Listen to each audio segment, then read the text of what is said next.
सभी साथियों को मेरा नमस्कार और मेरे साथ बैठे हुए सभी को भी मेरा प्रणाम। आज जो हमारी पार्लियामेंट्री स्ट्रैटेजिक कमेटी की मीटिंग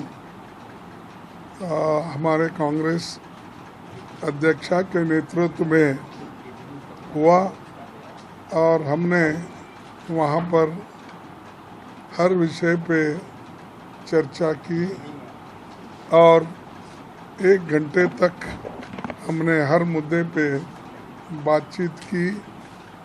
करने के बाद एक नतीजे पे हम आए हैं, जो महत्व के मुद्दे हैं उनको उठाना चाहिए। पहला मुद्दा है कि एलपीजी और प्राइस राइज, इसको जोड़ते हुए हम उसको प्रायोरिटी देना चाहेंगे। उसके बाद में अग्निपथ स्कीम अब आर्मी रिक्रूटमेंट का है, जो सारे देश में बहुत बड़ा युवकों में एक हंगामा मचा हुआ है और बहुत युवा लोग चिंतित भी है और हम उस सब्जेक्ट को भी वहाँ पर उठाना चाहते हैं। उसके अलावा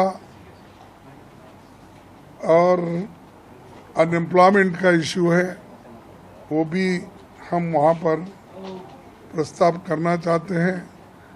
और उसी के साथ साथ ये अटैक ऑन फेडरल स्ट्रक्चर्स, ये हमारे जो संघीय ढांचा है उसको भी वो लोग जो आज खराब कर रहे हैं और उस फेडरल स्ट्रक्चर को भी वो ख़त्म करने की कोशिश कर रहे हैं। उस विषय पे भी हम सदन में उस मुद्दे को भी चर्चा में लेना चाहते हैं। उसके बाद में ये फिस्कल क्राइसिस, जो हमारा रुपए का मूल्य घटा है डॉलर के मुकाबले में, और आज दिन ब दिन हमारी आर्थिक परिस्थिति भी कमज़ोर होती जा रही है, इसीलिए उस मुद्दे पे भी हम चर्चा करेंगे। उसके बाद ये माइनॉरिटीज़ पे जो अन्याय हो रहे हैं और हेट स्पीचेस जो चल रहे हैं, उस पे भी हम दोनों सदनों में इस मुद्दे को चर्चा में लाना चाहते हैं। उसके अलावा जो ऑटोनोमस बॉडीज़ हैं उनको कमज़ोर किया जा रहा है, मिसयूज़ किया जा रहा है और बहुत से जगह सरकार खुद उसमें अपना इन्फ्लुएंस यूज़ करके लोगों को, लीडरों को तंग करने का, हराश करने का, सरकारें गिराने का वो काम कर रही है। उस ईडी को और सीबीआई को लेकर वो काम भी कर रहे हैं। उस मुद्दे पे भी हम चर्चा चाहते हैं। उसके अलावा ये जो एक्सटर्नल थ्रेट है, जो चाइना का आजकल सब जगह हमारे एरिया में जो आक्रमण हो रहा है, उस इश्यू से भी हम आगे बढ़ाना चाहते हैं। हाउस में उसके बारे में भी बात करना चाहते हैं। उसके बाद जो ये फॉरेस्ट कंजर्वेशन रूल्स हैं, जो पहले कांग्रेस पार्टी ने शेड्यूल ट्राइब्स के लिए उनकी हिफाजत के लिए, उनकी रक्षा के लिए, उनकी ज़मीन के रक्षा के लिए जो कानून लाए थे, उसको रूल्स के मुताबिक आगे करके वो डाइल्यूट करना चाहते हैं। तो ये सारे मुद्दे हमारे सामने हैं। इन मुद्दों को हम सभी ने चर्चा करके एक के बाद एक लेना, और जो रूल्स हमारे रूल्स ऑफ प्रोसीजर है, बिजनेस ट्रांजैक्शन रूल्स, उसके मुताबिक हम वो रूल्स के मुताबिक ये मुद्दे उठाते रहेंगे। और आखिरी और एक आपसे बात कहना चाहता हूँ कि 17 को पार्लियामेंट्री अफेयर्स मिनिस्टर ने जो ऑल पार्टी मीटिंग बुलाई है, उसके तत्काल बाद हमारे जो अपोजिशन पार्टी के जो फ्लोर लीडर्स हैं, जो हम लाइक माइंडेड पार्टीज मिल के जो सदन में काम करते हैं और करने की इच्छा रखते हैं, उनका भी मीटिंग उसके बाद इमीडिएटली हम वहीं पर करेंगे। तो ये सारी चीज़ें हम आपके सामने रखे हैं और यही चीज़ें हम आने वाले मानसून सेशन में हम रखेंगे। और जो भी बिल्स आएंगे, या क्योंकि बहुत से बिल हमारे जो स्टैंडिंग कमेटी में जो अप्रूव होके चले गए हैं या लोकसभा में जो अप्रूव होके हमारे पास आने वाले हैं, उन सारी चीज़ों पे भी समय के अनुसार बातचीत करेंगे और आगे आपको आगे का जो स्टेप्स है वो क्या होने वाला है, क्या देंगे, वो फिर बताएंगे, क्योंकि अब तो बार बार हम मिलते रहेंगे। और एक बहुत बड़ा इशू जो बैंकों का निजीकरण, ये 1969 में बैंकों का जब राष्ट्रीयकरण हुआ था और श्रीमती इंदिरा गांधी जी ने गरीबों के लिए बैंक जो खोला था, ये सरकार उसको उस निजीकरण को, नेशनलाइजेशन को हटाकर प्राइवेटाइजेशन करना चाहती है। उस बिल को भी हम विरोध कर रहे हैं और हम लड़ेंगे, क्योंकि ये 27 बैंक से वो 22 तक लाए, फिर 22 को घटाकर फिर अभी भी 20 पे ला रहे हैं और आहिस्ता आहिस्ता निकाल कर वो ये चाहते हैं कि देश में एक ही बैंक रहे, स्टेट बैंक ऑफ इंडिया। तो ये उनका मंशा है। एक तरफ तो बैंकों का जो निजीकरण हुआ था, ये प्राइवेटाइजेशन हो रहा है, वो एक तरफ, और जो नेशनलाइजेशन होकर लोगों को जो सहूलतें मिली थी वो छीनना चाहते हैं। तो हम उसके खिलाफ भी लड़ेंगे। शुक्रिया खड़गे जी। थैंक मैं यू। अधीर रंजन चौधरी जी से गुजारिश करूंगा, एक मिनट इनका होने दो, फिर बाद में चलिए। अभी sir, it is easier for you to shift. No shift कर लें, ऐसा कर लो। कोई बात नहीं, कोई बात पूरा घुमाने की जगह कोई बात एक चेयर उधर चले जाते हैं। कोई बात नहीं, ठीक कर लेंगे। हमारे नेता खारगे साहब ने सारे मुद्दे को अपने तरफ से, मतलब पार्टी की तरफ से जो हमारा सदन के अंदर चर्चा करने की मंशा है, वो सारे आपके सामने उजागर कर चुके हैं। नया बात बोलने का कुछ नहीं है। सबसे पहले अभी भी हमें ये जानकारी नहीं है कि सरकार की तरफ से कौन सा विधायक या मुद्दा सदन में चर्चा करने के लिए ला जा रहे हैं। ये हमारे सामने अभी उतना ज़्यादा खुलासा नहीं है। तो सरकार की अपने कितने बिजनेस सदन में लाना चाहता है, उसके ऊपर निर्भर करेगा कि हमारी तरफ से और कौन कौन सा मुद्दा हम उठाने की कोशिश करेंगे, क्योंकि सरकार की बिजनेस और हमारी मुद्दा दोनों मिलके ही सदन चलते हैं। मुद्दा की कोई कमी नहीं है। जब तक हमारे प्रधानमंत्री मोदी जी है तो मुद्दा की कभी कमी नहीं हो सकता। अनेक मुद्दा होने का अभी संभावना है, क्योंकि मोदी जी है तो मुद्दा भी मुमकिन है, एक नहीं अनेक मुद्दा मुमकिन है। तो लेकिन हमारे तकलीफ ये है कि कितने मुद्दा हमारी तरफ से उठाने की सदन के अंदर हमें इजाज़त मिलेगा या नहीं।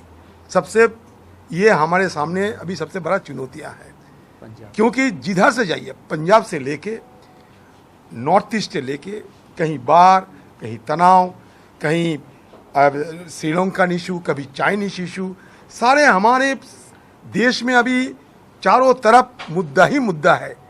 चाहे आर्थिक हालात को देखिए, आर्थिक हालात सिकुड़ते जा रहे हैं, और सबसे खास हमारे सांप्रदायिक तनाव, सोशल टेंशन, वो भी बढ़ते जा रहे हैं।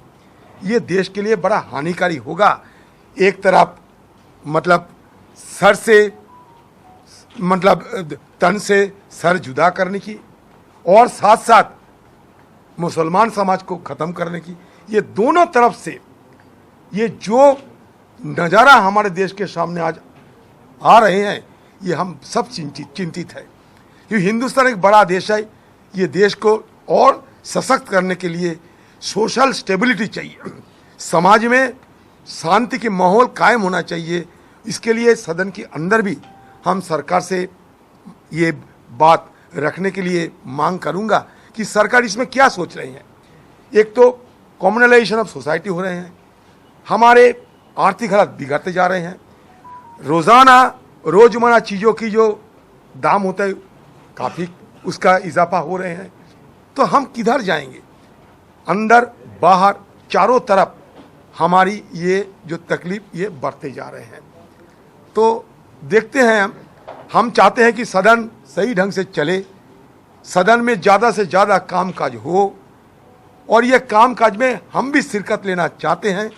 जितना सदन के अंदर हमें मौका मिलना चाहिए, जैसे कि हमारे जीरो आवर है, क्वेश्चन आवर है, कॉलिंग अटेंशन है, प्राइवेट मेंबर है, जो है आप सब जानते हैं, सदन में आप लोगों को ज़्यादा जानकारी भी है। ये सारे जो हमारे उपाय है, हमारे पास जो जितना औज़र है, सबको हम इस्तेमाल करते हुए हमारा आम लोगों की बात रखने का कोशिश करूँगा। हमारे मुद्दे ही कि हिंदुस्तान के आम लोग परेशान हैं, हिंदुस्तान के आम लोग तकलीफ में हैं, हिंदुस्तान में बेरोजगार की इजाफा हो रहे हैं धड़ल्ले से।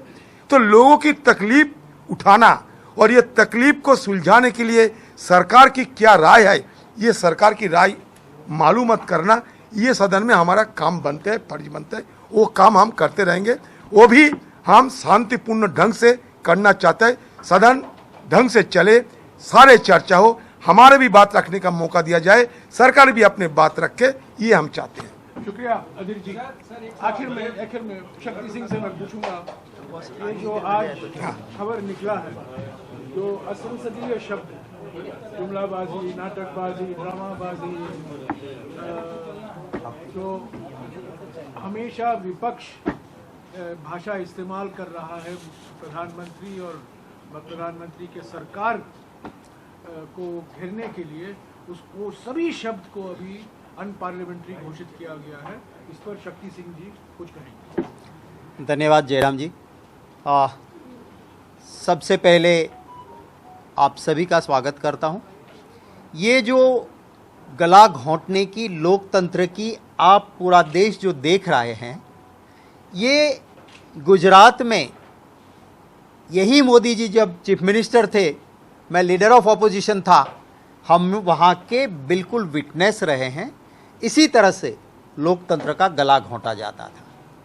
आज जो गुजरात, जहाँ से first speaker of Lok Sabha Mavalankar ji आते थे, उस मावलंकर जी ने खुद अपने पैसे दिए और उसके बाद हर सरकार फंड देती थी और मावलंकर ब्यूरो चलता था विधायकों मंत्रियों की ट्रेनिंग का।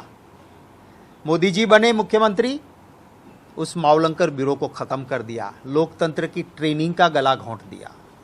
और आज आप देखें तो आंदोलन करना वो संवैधानिक अधिकार है, फिर भी वहाँ पे वो आंदोलनजीवी वर्ड ला के लोगों को मजाक बना रहे थे। लोकतंत्र में जुमला देना वो जायज़ नहीं है।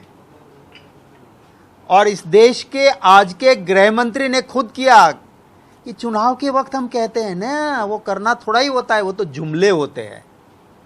वो बात हम उनको सुनाते हैं।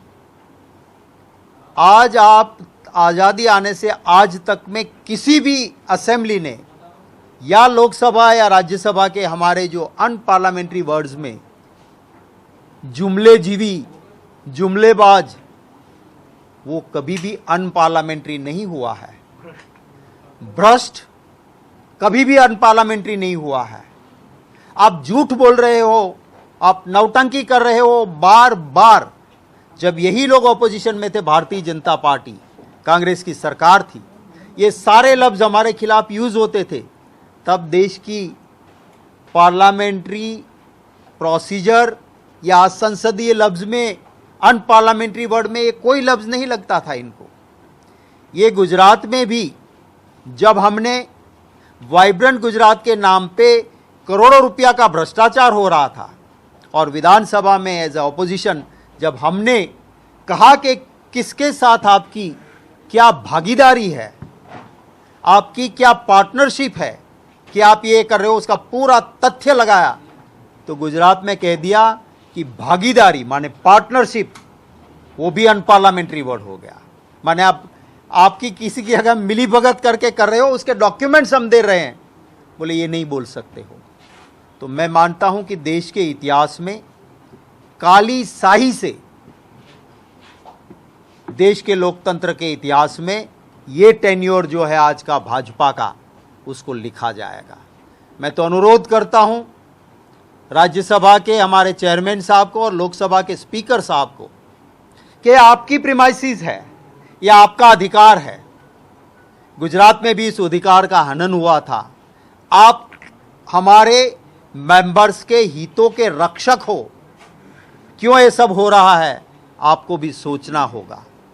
अनपार्लियामेंट्री वर्ड के लिए आज तक का इतिहास में कभी भी जो लफ्ज नहीं आ सकते थे, वो डाल के ये देश में जिस तरह से गुंडागिर्दी कर रहे हैं, जिस तरह से भ्रष्ट होकर लूट रहे हैं, अनपार्लियामेंट्री शब्द इस्तेमाल कर रहे हैं। हाँ, ये कर रहे हैं ये, और मैं पार्लियामेंट से बाहर मेरे बोलने का अधिकार वो नहीं छीन सकते हैं।